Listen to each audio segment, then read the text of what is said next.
لوگوں کو تعلیم دینے کے لیے جتنے بھی اسکول موجود ہیں ان میں سے صرف 7% گورنمنٹ کے اسکول ہیں اور 93% پرائیویٹ اسکول ہیں، اور ان 93% اسکولوں میں سے تقریباً 5 یا 7% اسکول ایسے ہیں جو برانڈڈ ہیں یا جن کی فیس 5,000 یا 5,000 سے زیادہ ہے۔ ان 80% اسکولوں میں سے اکثریت اسکول ایسے ہیں جن کی فیس 500 سے 1,500 کے درمیان ہے، اور ان اسکولوں کو چلانے والی زیادہ تر خواتین ہیں یا پھر میاں بیوی ہیں جنہوں نے اسکول اپنی محنت سے بنایا اور اس کو چلا رہے ہیں۔ ان 80% اسکولوں میں سے اکثریت اسکول ایسے ہیں جن کی بلڈنگ رینٹ پر ہے، یا ایسے اسکول ہیں جن کو گھر کے فیملی ممبرز ہی چلا رہے ہیں، اور ان اسکولوں میں زیادہ تر سٹاف کی کوالیفیکیشن انٹر اور گریجویشن ہے۔ ان اسکولوں میں کام کرنے والے اکثریت ملازمین اور ٹیچرز کی تنخواہ 15,000 کے قریب ہے، جو کہ کسی بھی مزدور، کسی بھی ریڑھی لگانے والے اور کسی بھی رکشہ چلانے والے کی آمدنی سے بھی کم ہے، اور ان ملازمین میں سے خواتین کی تنخواہ سب سے کم ہے۔ ان 80% اسکولوں کی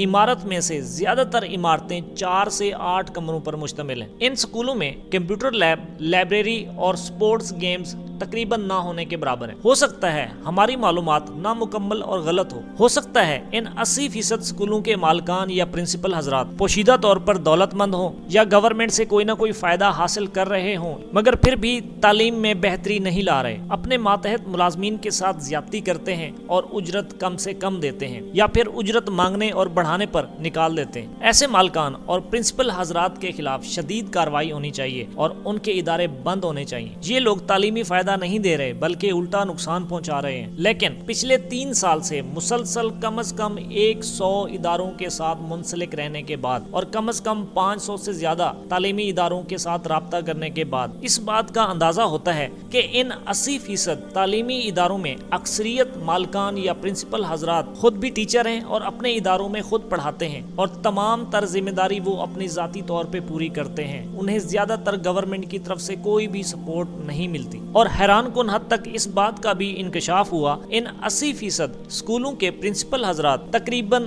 8 یا 10 سال کی محنت کے بعد اس قابل ہوئے کہ وہ اپنا ذاتی مکان بنا سکیں یا پھر اپنی گاڑی خرید سکیں۔ گزشتہ 8 سے 10 ماہ کے دوران اس بات کا اندازہ ہوا کہ کورونا کی صورتحال کے دوران تقریباً 20 سے 40% تعلیمی ادارے جو گلی محلوں میں موجود تھے وہ بند ہو گئے، اور ان میں سے کچھ ادارے ایسے بھی تھے جو اس امید پر کھلے ہوئے تھے کہ کورونا کے بعد دوبارہ حالات واپس آئیں گے اور ان کا خسارہ پورا ہوگا، لیکن کورونا کھلنے کے بعد لوگوں کا رویہ اور لوگوں کی فیس نہ دینے کا رجحان اتنا زیادہ تھا کہ لاک ڈاؤن کے دوران اتنے اسکول بند نہیں ہوئے جو لاک ڈاؤن کھلنے کے بعد اور اگلے لاک ڈاؤن کے خدشے کی وجہ سے بند ہوئے، اور ان تعلیمی اداروں میں سے شاید ہی کوئی ایسے 10% اسکول ہوں گے جنہوں نے پچھلے 10 مہینے میں 30% سے زیادہ ریکوری کی ہو۔